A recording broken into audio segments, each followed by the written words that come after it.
Hey everybody, Rick Peterson here, Ghost 11 Media. Today we're doing a little bit of a hybrid video for you guys. What we're doing is we're going to use our Smokehouse Products Mini Chief Smoker, and I'm also going to use our Instant Pot for doing the final stage of our cook. I don't have a whole ton of time. Usually these ribs would take probably 6 to 8 hours to probably cook all the way through. It takes a bit of time and you don't want to rush them. However, the beautiful thing about using the Instant Pot is that it does the pressure cooking, cooks things really quickly, and at the same time tenderizes. So you're gonna get the best of all three worlds. You're gonna get the smoke, the tenderization of the Instant Pot, and the rapid cook time. Having said rapid cook time, we're talking still about 2 to 3 hours on the smoker to get a really good smoke ring on it, and then I would think probably be about another half hour or so in the Instant Pot. What I've done is I've taken these beef short ribs and I'm gonna slather them with a little bit of yellow mustard, some salt, some pepper, and some garlic powder.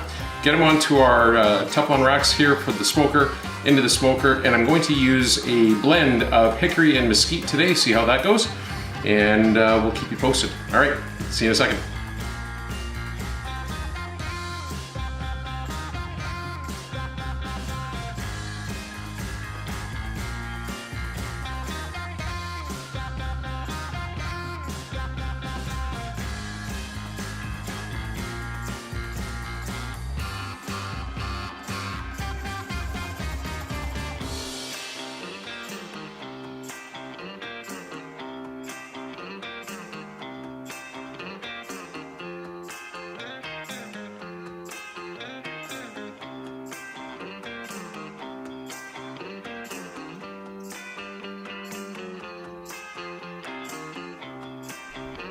Alright guys, so as I said, I got the smoker going here, so we got it right down there.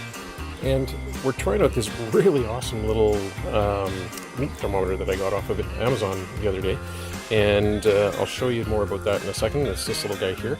I love that it has a remote unit, as well as the unit that's down here. And tells me what the meat's doing on there, so I don't have to be outside checking it. I can check it in the house and sitting back having a beer.